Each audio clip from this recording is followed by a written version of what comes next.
Tanjiro Kamado is, well, in his normal state of being with his family, right? And his normal time with the rest of his family. And the day that he heads to the village to sell coal would be one that he would remember, or the day after truly would be one that he would remember for the rest of his life. Tanjiro would head off, sell coal to the nearby village, and then the next day would head up to see his family once again. But when he gets there, his entire family would be, well, murdered, killed, and his entire family would be just laying there, lifeless, and he would be in complete and utter shock. He doesn't know what to say, know what to do, until he hears a breath from his sister Nezuko. He runs over there, grabs her, picks her up, and tries to run her off. But as this is happening, they would tumble off of the cliff into the snow, and it's because Nezuko would awaken to be a demon, a somewhat creature-like person, and would attack. And this is when this creature, or Nezuko, would attack Tanjiro and be relentless, initially about to kill him. But then out of nowhere, a demon slayer by the name of Giyu Tomioka would swoop in and save Tanjiro. But as this is happening, Tanjiro doesn't want to see his sister be killed. He begs Giyu, tells him don't hurt her, that is his sister, and so on and so forth. But Giyu tells him that is no longer his sister, that is no longer his loved one. That is a demon. That is someone, a creature, something that is going to hurt them, that is going to kill them. But Tanjiro says that it's not the case, that she can be, changed. She can figure it out. They'll figure it out. In which Tanjiro tries to do this, tries to help out, and tries to convince him. And eventually, well, Giyu would give him the option to basically strike him down and save his sister. And the normal things would happen, right? He would get knocked out, but he would show a bit of potential. But in doing so, Nezuko would show that she is protective over her brother. But even more so this time around. The demon-like, crazed look in her eyes would slowly dissipate, and Giyu would be confused. This is odd. What is happening? What is going on? Maybe the kid was right. Maybe she really isn't your typical demon. In which, after it is all said and done, he waits for Tanjiro to wake up, waits for Nezuko to wake up as well, being that he just knocked her out cold.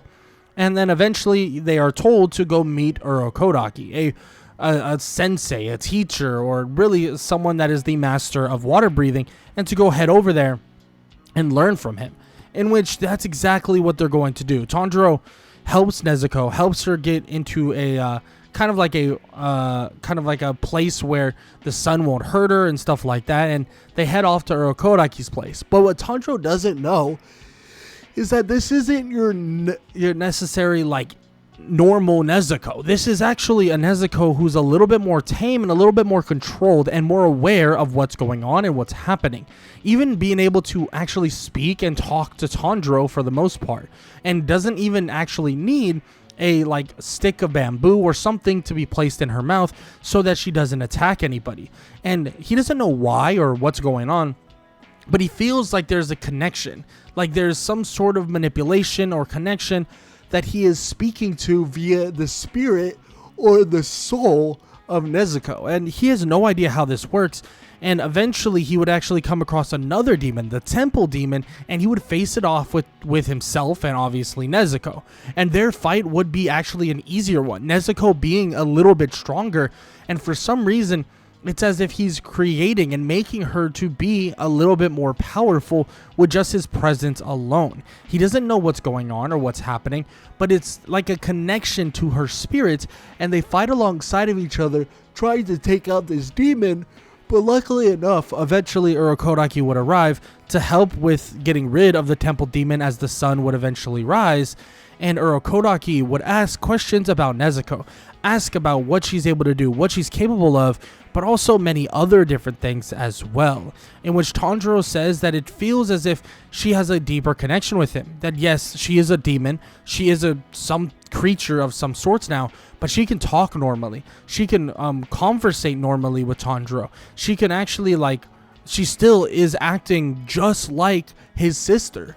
In which, of course, Urokodaki is like, well, some demons can talk, actually quite a few of them can, but not ones that they know of in terms of being able to remember their past, or being able to do remember this, remember that. And he even has a conversation, a minor one, of course, with Nezuko, like a small conversation about where she's at, what she's going through, how she feels. And she explains various different things, that she wants to help her brother, protect him, and fight alongside him, whatever they have to do to make sure that she could eventually be here, or be human once again. In which Urakodaki's like, this is so odd. How is it this is the case? How does this even make sense? And this would lead him to eventually training with Urakodaki, right? Learning the way of water breathing and stuff like that.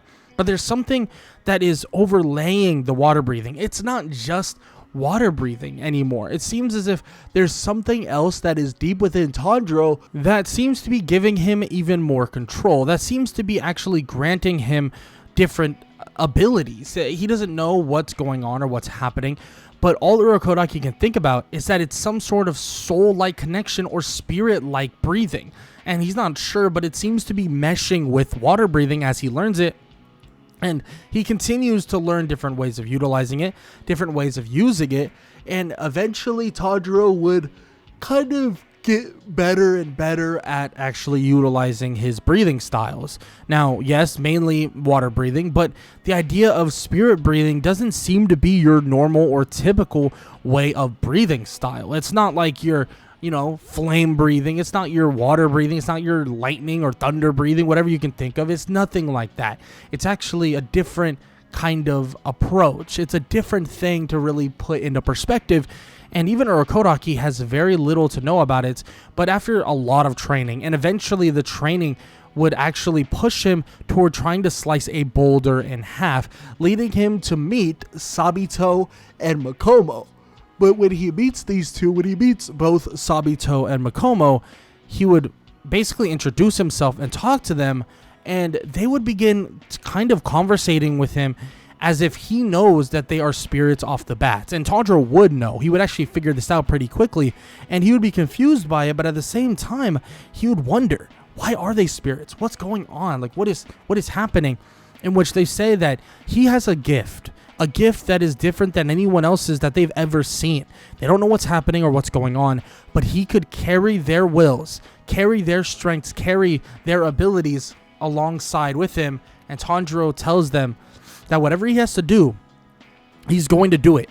And whatever will, whatever power, whatever strength that they want him to yield, I want him to hold on to as hard as possible and really channel it, let him know. And he will. In which, in doing so with training and all the above, eventually they would slice the boulder, he would slice the boulder in half. But Sabito and Makomo would stand in front of Tanjiro and tell him that this is not over yet, that soon there will be so much more for him to do and so much more for them to do. In which he's in shock. What are you talking about? As they would dissipate into nothingness, literally disappearing in front of him, as they would then emerge or basically surge back towards Tanjiro and just disappear within his body, like literally just pass on through him, which he's like, what just happened? Like, what just even occurred?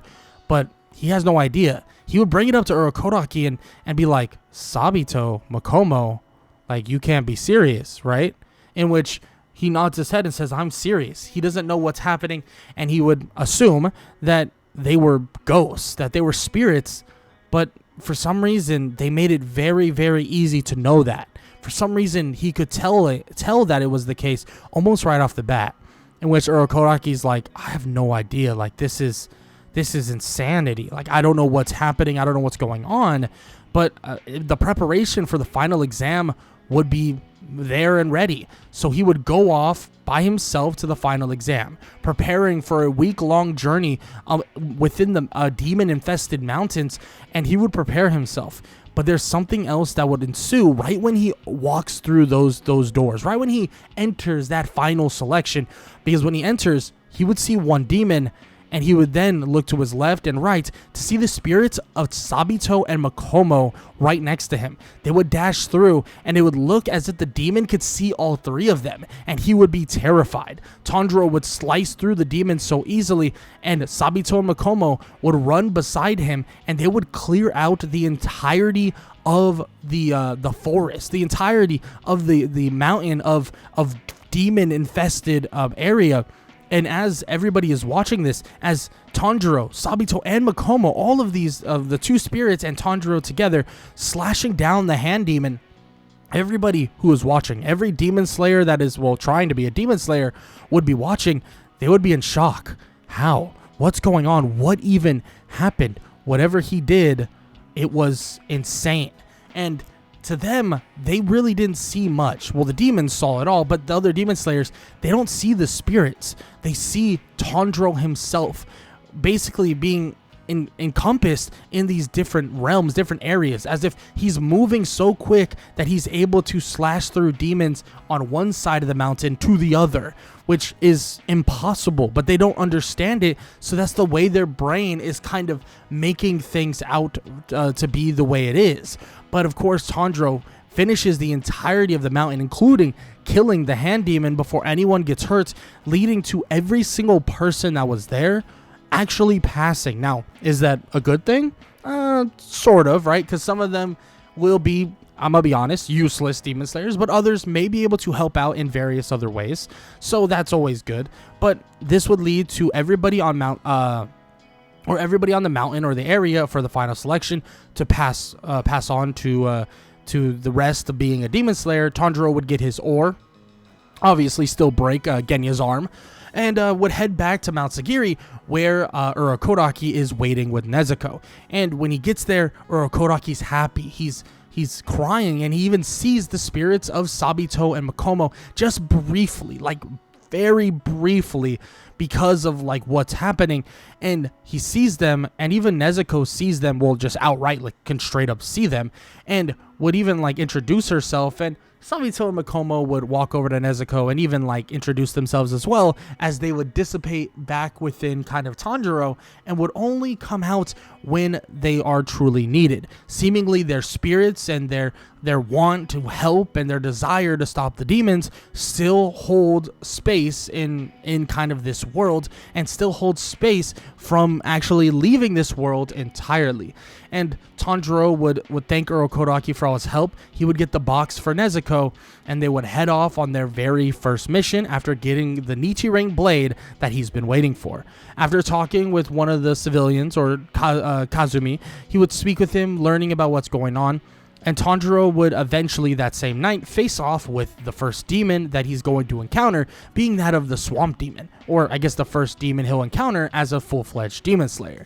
He would face off with the Swamp Demon, and it would be a pretty insane fight, but with the help of Nezuko, a stronger Nezuko, and one that basically has more more of a spiritual connection with Tanjiro, and with the help of Makomo and Sabito, it seems to they make quick work of the Swamp Demon, overwhelming him massively. And on top of that, having someone like Sabito, who is a prodigy in himself. Yes, he did pass on years ago, a long time ago, but at the same time, Sabito is an absolute prodigy, someone who can teach Tanjiro different things that he may or may not have learned, or may not have known, just to help him out in the long run. And even as a spirit, he can continuously learn and help Tanjiro day in and day out, helping him with any knowledge or future knowledge he will possibly gain. As Tanjiro, Nezuko, and also the spirits of Sabito and Makomo would take on the Swamp Demon, they would defeat him very swiftly, defeating him in one foul swoop, and even saving a girl that was actually captured there. But unfortunately, Tanjiro was unable to save the other women that were captured days before, but could see the spirits decide to head off into the afterlife as they would move, and he could comfort Kazumi, telling him that his wife, or past wife, is now happy and healthy within the afterlife, and he saw it himself, and he hopes that brings him just a little bit of closure, handing him a trinket that was taken from her, but also telling him that the best thing he could do for his past wife is to still live a fulfilling life. And as that all occurs and as everything ensues, Sabito Makomo would disappear once again, Nezuko would go within her box, and Tanjiro would leave the small village once again, looking for their very next mission, which would be the city that never sleeps. And as he arrives, he would get a whiff, a smell, smelling the blood of the demon that was there the night his family was, just gone. and, well, killed. And as he arrives, he sees Muzan standing there, and Muzan looks back at Tanjiro, and as he does, he could see it. He's terrified. Muzan sees something, and Tanjiro tells him, very, very simply, he tells him that every single spirit, every single soul, every single person that is being held here because they're hoping and wanting for the eventual defeat of every last demon, they will get their closure. They will get their comeuppance, and they will watch Muzan, and they will watch every single demon fall. And it might not be today, it might not be tomorrow, it might not be next month, it might not be in a year, but he promises that this right here will be the end of them all. That this right here will be the end of everything Muzan has created. Muzan would act as if he doesn't know what he's talking about. What are you talking about? Blah. He's just a crazy kid. And eventually he would leave, turning a man into a demon. And swiftly Tanjiro defeats him. But eventually would be introduced to Yushiro, who brings Tanjiro to Lady Tamayao. And they have a conversation about various things, including getting Nezuko the cure, or an eventual cure, and helping out here and there. And Tanjiro tells her that he can tell that their souls and their spirits are good, and he can tell that she is trustworthy, in which she questions, how do you even know that? Like, what's happening? In which Tanjiro says not only does her smell like a good person and smell not like a typical demon, he can speak with her soul, with her spirit. The spirit that was once human and the spirit that was once her back in the day. He can tell that neither of them are bad. They're both very good people, just in a horrible, horrible state, in which Lady Tamayao is in shock to hear this. And even Tanjiro would give information that's a previous, only a previous version of Lady Tamayao would even know of, in which she would be shocked and would think that this Tanjiro, this person, he's beyond what any other demon slayer could possibly imagine. This isn't your typical demon slayer. Wherever he came from, however he got here, they should be very glad that he did. Because Tanjiro, well, he's going to do so much more than just defeat the demons. He's going to bring out even maybe a revolt, a rebellion, and a change that nobody could imagine. And Tanjiro, well, he helps with Lady Tamayao. They speak a little bit and this and that. And eventually they come to the conclusion that they can make a cure for Nezuko, but it's going to take some time and take the blood of the 12 Kizuki. And eventually Susumaru and Yahaba would hunt for Tanjiro and arrive where Lady Tamayao and Yushiro are. But with the help of Nezuko, with the help of the spirits that Tanjiro now has, obviously being just, really Makomo and Sabito, I mean, this fight is a very quick and easy one to take down. And being able to actually see the arrows coming via the kind of like a spiritual way of looking and a spiritual way of kind of sight, Tanjiro is able to slice through both Susumaru and Yahaba with the help of everyone else, and the overwhelming numbers helps drastically with taking these demons down. And as all this happens, as it all concludes, a conversation would ensue with Lady Tamayao, and that conversation would finish with the idea that they can save his sister Nezuko, but it's going to take an effort, it's going to take time, and it's going to be difficult. But as long as he's ready and as long as he's prepared, well, they can really save his sister from being a demon, but also save his sister from whatever else is going to happen. Tanjiro nods his head and thanks her greatly and says that they will be in touch very soon, and Tanjiro would head off because he has a lot more to do as a demon slayer, and would even come across another demon slayer by the name of Zenitsu, and would basically tear him away from this poor girl that is being absolutely harassed, basically. And he's begging her, oh, please marry me before I die. And Tanjiro grabs him, tears him away, and goes like, all right, we're going to go on a mission together, and they're going to head off to this mansion, a mansion that seems to be full of demons. Now they head in to help these two little kids to find their brother, and the group would split up, and Tanjiro would encounter, well, the one and only Kyogai. And Kyogai would be pretty shocked, mostly because, well, for one, yes, Nezuko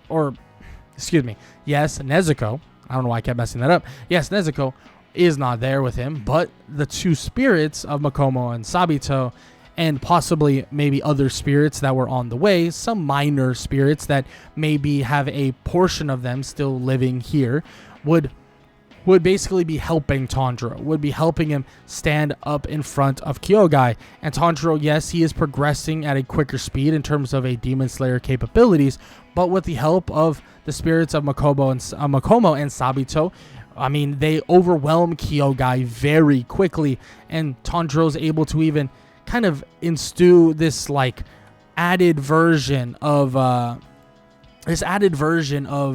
water breathing that kind of complements this idea of spirit breathing, right? And he jumps in using something he calls wisp step, where he's basically, it's a blinding dash that is of fading after images. It's graceful, it's swift, but it looks like he is using or has a trail of kind of spirits himself, overwhelming Kyogai, leading him to getting his head clean off his shoulders before he could even react. And this would be right as Inosuke would show up and would tell Tanjiro that whatever demon is next, he got him. And Inosuke would run off, and Tanjiro would just shrug his shoulders, thinking, whatever that guy is, he doesn't know if he really wants to know more or what the hell's going on. In which, of course, he helps clean up the rest of the area with Sabito, Makomo, and other spirits that are, that are helping out. They help clean up and do whatever they have to do, and it eventually leads to the mansion of the area being stopped, halted, and handled the way that it needs to be handled. And of course, they save the little brother, and as everybody goes outside, Inosuke would try to strike down the box of Nezuko, but Tanjiro would shut this down pretty quickly with the help of the spirits that he has gathered, and would shut this down pretty quickly just because he is at an advantage in terms of a one-on-one against Inosuke, because it's not really a one-on-one.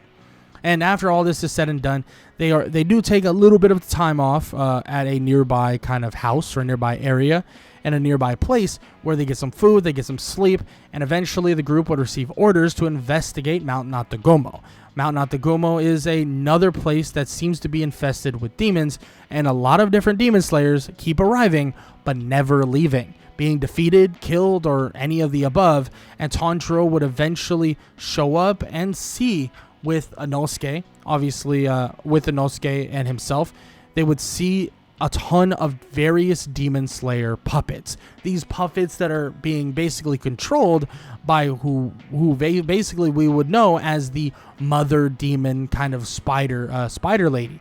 And yes, Tanjiro and Inosuke would handle the demon slayer puppets and try to save them, but unfortunately they would be ended, leading to them facing off with the doll of the mother spider demon. But this doll itself isn't too difficult to handle, and getting information from Sabito and Makomo that the you can slice through its neck even though it technically has no head, as long as you cut through it properly from one spot to another, striking down from the top, in which Inosuke is able to do this very easily. And this would lead them to Tanjiro facing off with the mother spider demon. And as he does, he could tell that this mother spider demon actually just wants to be killed. And in one foul swoop and in one kind of slice through, something that is very kind of calm and relaxing and nothing insane, he slices through her neck, and it would end the fight pretty quickly. But the spirit of the mother would still hold true, and the spirit of the mother would ask for Tanjiro to basically guide her towards the other people of her family, and guide her towards basically everybody else. And she wants to somehow kind of save Rui, save her daughters, quote unquote, right? Her daughter, her son, everybody else. She wants to save them from this, in which Tanjiro listens, guiding the spirit of, the mother spider demon, leading them to actually facing off and encountering the father spider demon, and actually expelling him pretty quickly because he would just give up. in a way, the spirit itself is able to convince him to just let go and set free. And being able to speak with the spirit itself, Tanjiro is able to manipulate it in a way, not in a bad way, but manipulate it in a way where the father spider demon would just give up, and Inosuke and him would set him free from the demon-like restraints. And eventually the same would ensue when they face off with Rui. Yes, they face off. Inosuke, Nezuko, Tanjiro, the spirits of the mother and father spider demons, and even Sabito and Makomo. And this would be enough not only to overwhelm him, but eventually set him straight, and his spirit would be crying. His spirit would be screaming for help and want to let this thing go, to let things go, and to no longer have people hurt so badly anymore. And that would ensue in a complete uplifting and kind of like resurrection of every single person or every single demon that is currently within this forest, and they help out as much as they can. And Tanjiro's connection to the spiritual realm seems to help on a level that they don't even get and don't even understand. And all of them, every last one of them, from Rui to the mother to the father to the daughter, every single one of them would let it go, let themselves go. And as they would be defeated, as their heads would go or their necks would be cut in half, and as they would leave their bodies, their spirits would thank them, or their spirits would thank them, and it would uplift them to whatever is next for them in the next life, even if that meant that they couldn't be with their families because of the bad things they did. But they can always hope that they can be guided in the right direction, and they can always hope that maybe that they can be taken away from this place and still given an opportunity to have a happy life in the afterlife.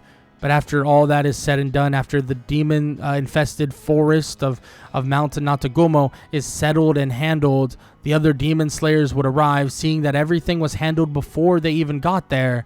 And it seems as if everything was handled pretty swiftly, in fact. And this would lead to Shinobu, to Kanao, and other, mostly them two, trying to actually tell Tanjiro that they need to give up Nezuko right now. She is a demon, and that she is this and that. But of course, Giyu comes to his aid, and they clash once again. And as they clash, as basically Giyu would strike towards Shinobu, holding his sword against hers, there's somebody standing next to him. Sabito. Sabito stands there with his blade next to him, holding back Shinobu from striking through. And Sabito would look at him and tell him that none of this was his fault. But now they have a chance once again to stop these demons and stop them for good, right next to each other, just like they wanted in the first place. In which this would shock him entirely. He doesn't understand how he's seeing this, but Shinobu, well, she can't even see it. She doesn't even know what's happening, but she feels as if Giyu is far stronger than he normally is. They've trained together, they've worked together, they've done this and that, but it feels like he's even stronger. But she doesn't see the spirit that stands next to him, the spirit that is with him, in which, of course, Tanjiro protects Nezuko and eventually leads them to going off to the butterfly mansion. And eventually, of course, it would be decided that Nezuko will be now instated as a demon slayer, leading to Giyu asking a ton of questions, asking Tanjiro about Sabito, asking him about anything that he saw there or all this stuff. And of course, he would explain to him various different things, and he would explain to him everything that he's capable of, and he can't believe it. He can't believe that Sabito is still here, that he should be gone. He should be up there enjoying himself, right? He shouldn't have to burden this anymore. He already burdened too much, in which Sabito, would tell Tanjiro to tell him that this is no burden. This right here is what he wanted all along. He wanted to help people. He wanted to save people, and that's what they're going to do. And they're going to do it together. Tanjiro tells him all this, And Giyu has a sense of relief that kind of goes over him, and it gives him an even more want and desire to be the greatest demon slayer he possibly can. There is no guilt anymore. There is no survivor's guilt of not being better or not being as good or not being worthy like Sabito was. He now knows what he needs to do. He needs to carry the name of Sabito, and he needs to carry the wants and desires of making sure everyone is safe. And this makes him that much better of a demon slayer, and even decides to work with Tanjiro and many other demon slayers too, at getting stronger, getting better, getting faster, anything you could think of, helping them train during their rehabilitation, leading to Tanjiro, Zenitsu, and Inosuke getting a lot better than normal and a lot more prepared as well. Now, with all that said, Tanjiro would be kind of definitely questioned about the whole spirits and what's going on and this and that and all this stuff. And they wonder, could they potentially turn the demons themselves against, Muzan? But Tanjiro says that he doesn't know, because even the demons that were on Mountain Natagomo, they didn't stay with him. They left. They're gone, right? They went on to the next life. It all depends on their wills, on their wants, on their desires, on what they want to do. Would they decide to just leave this life behind, or will they stand and try to repent for what they did and try to help out and save so many more lives as a spirit that stands beside Tanjiro as well?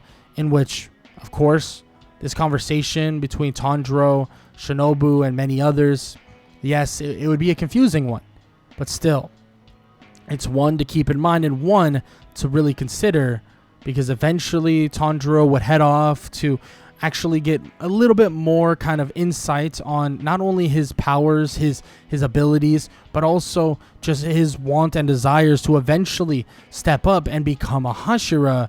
So they send him off, and Zenitsu and Inosuke, to the Mugen train, believing that Rengoku could give them some insight on so much more because of how, intelligent he is really within all of this, and how smart he is in terms of like a lot of this information that he could potentially unveil.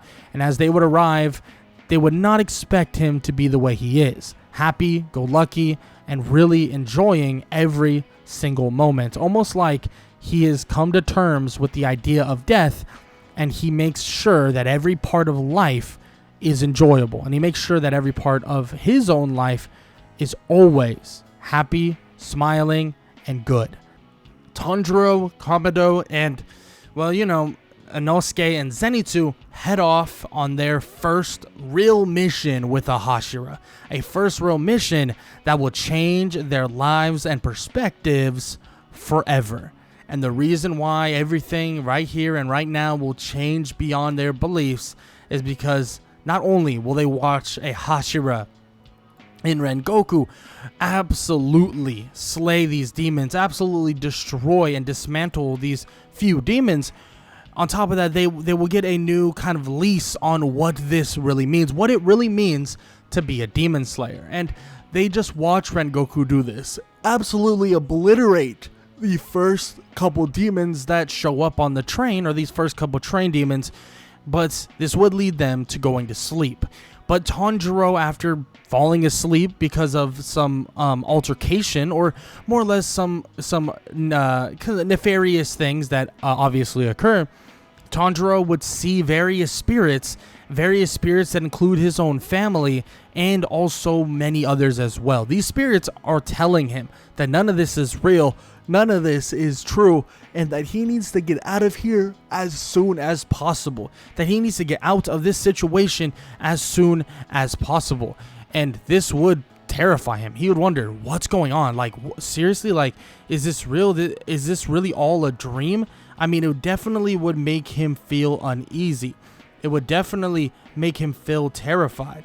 It would for sure make him question everything that is going on, leading him to eventually finding a way to wake up, leading him to finally finding the way out of that odd dream that was trying to give him the quote-unquote life he desired deep back within his brain. But obviously, he knew now, with the spirits talking and the spirits whispering, that none of it was real. It was all just a facade, and it was all fake. None of it was true, and none of it was real. So he finally was able to break free, and he was able to utilize his own strength, the spirit's strength, and also the help with Nezuko to take over the entire train, protect all the normal humans that are there, or the humans in general that are there, but also have a face-off with Enmu before you knew it.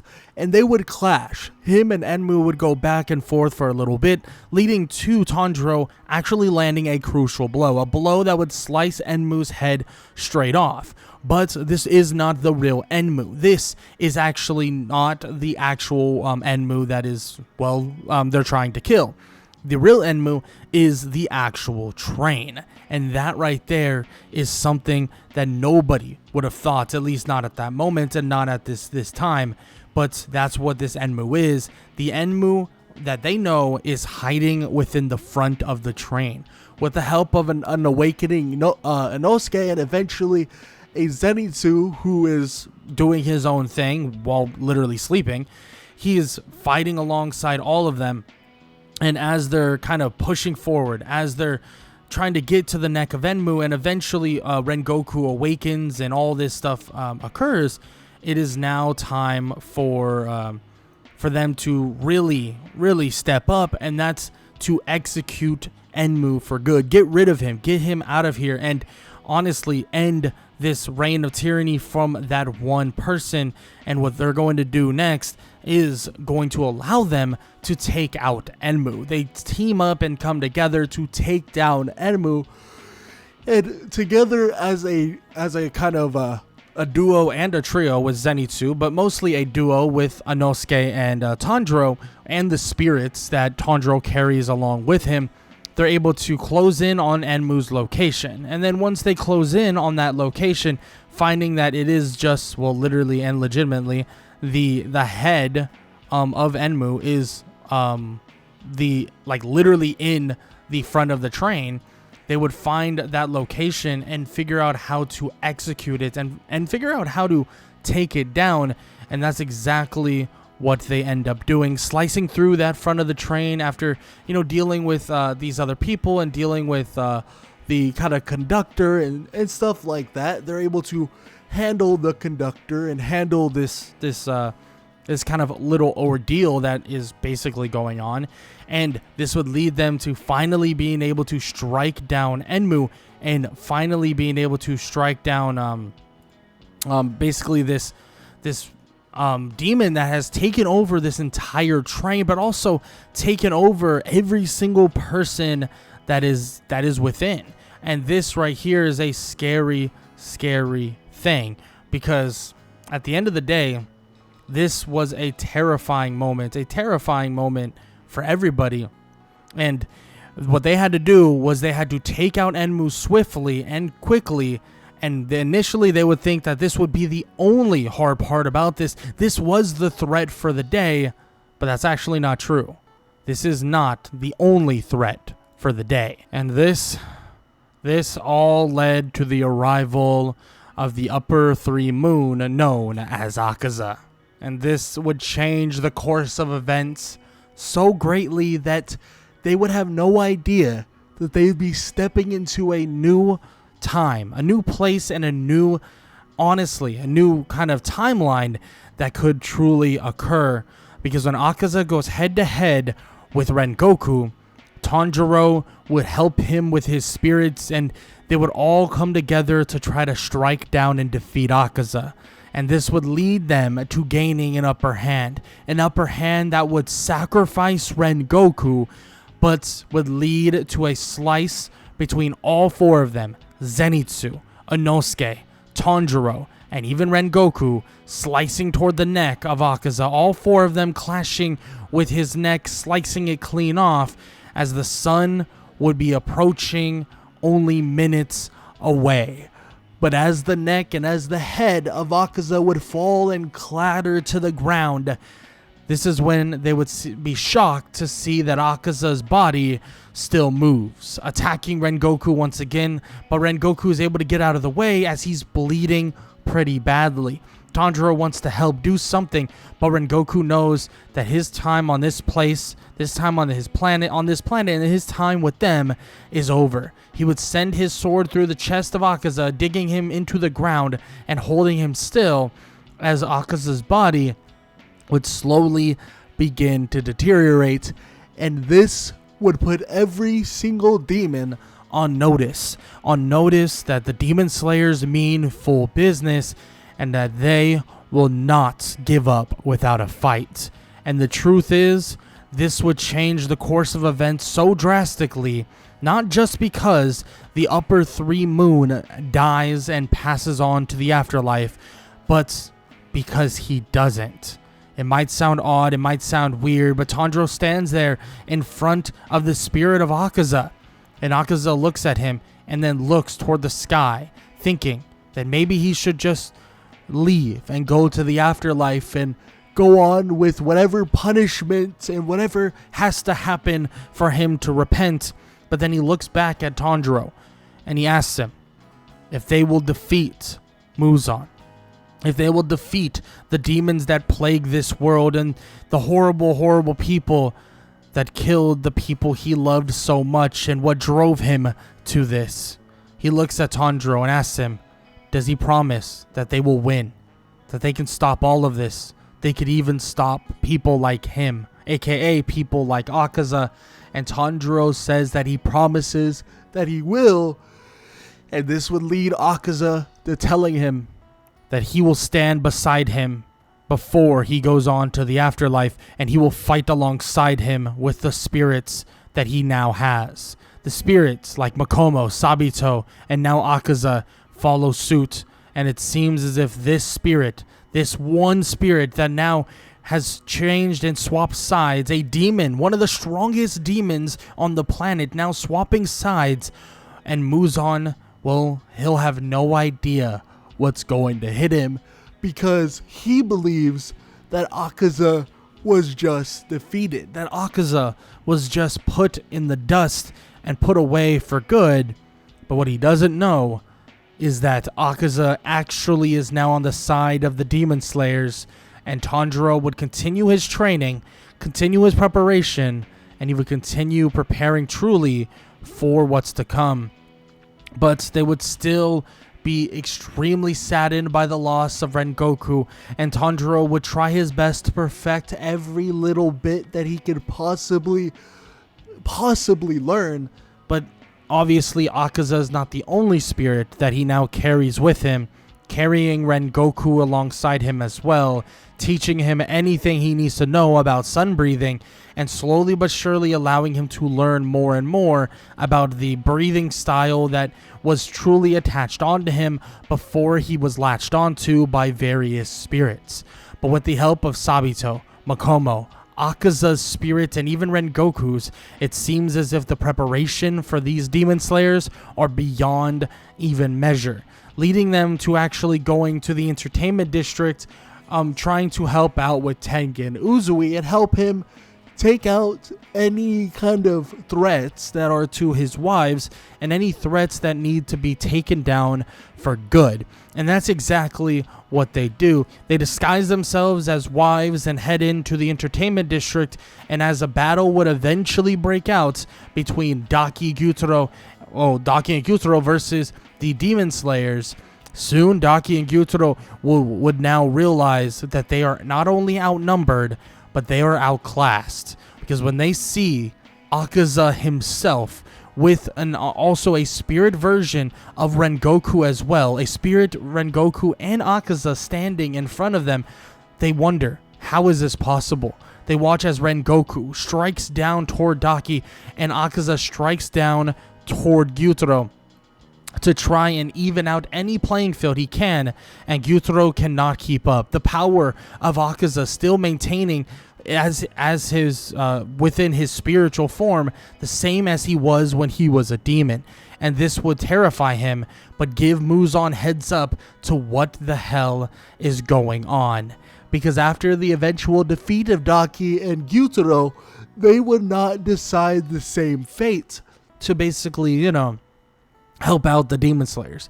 They would go on to the afterlife, and this would lead, obviously, Muzan to realizing that they need to do something now. That if they don't do something now, that things will start crumbling quicker than you would imagine.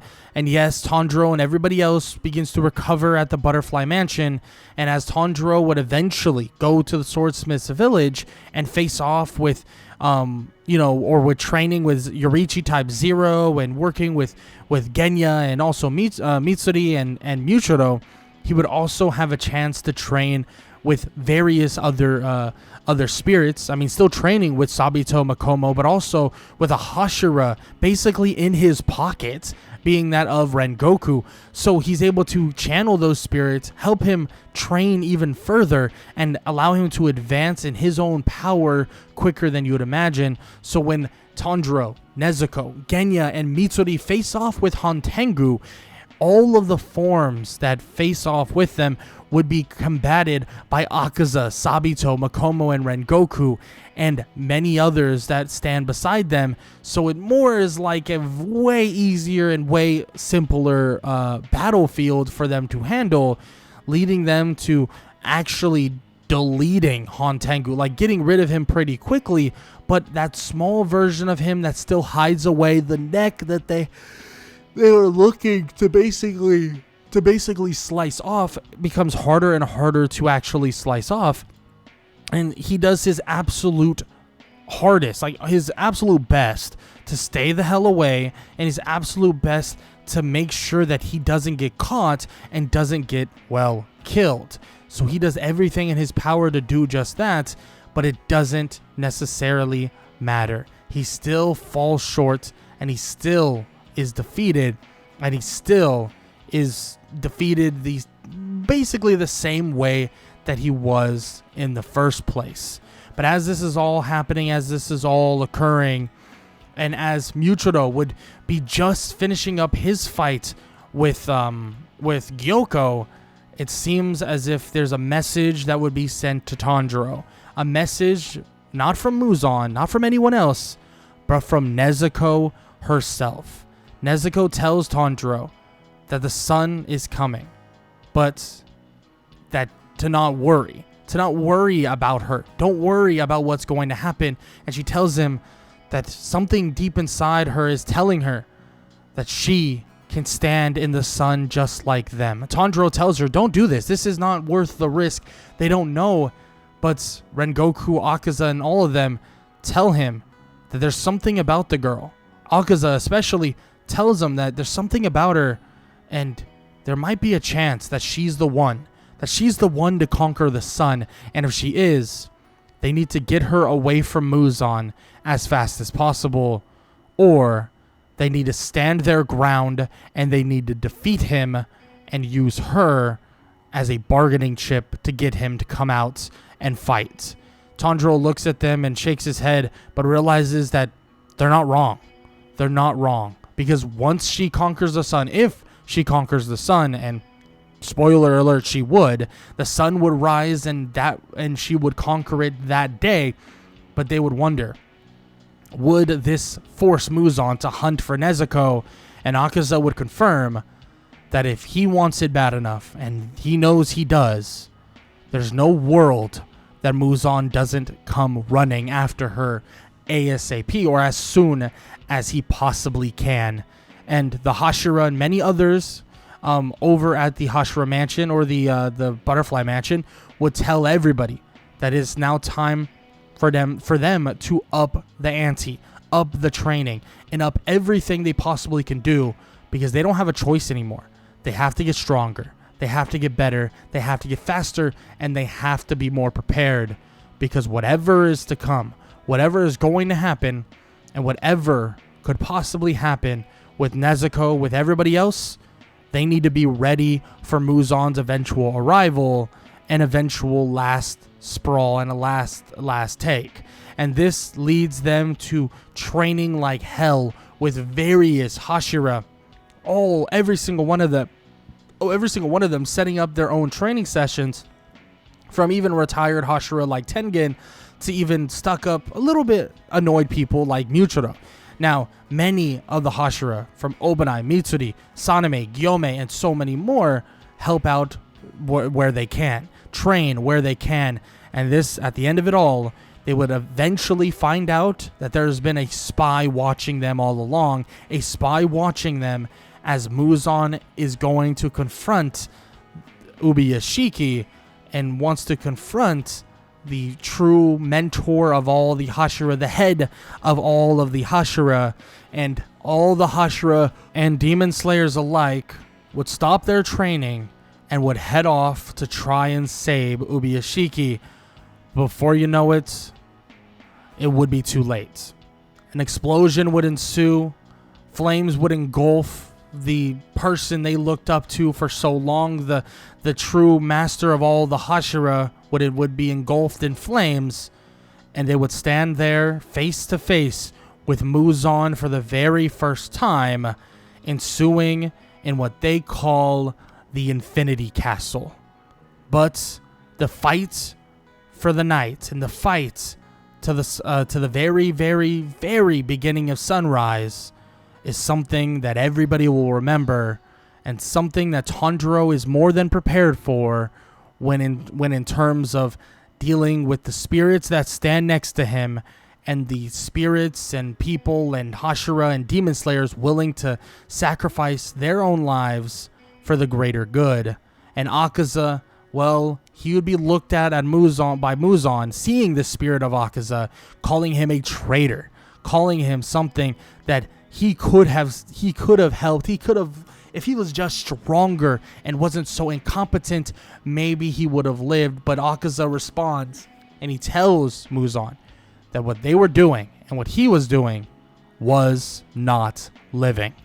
And soon, Muzan, you will see that as well.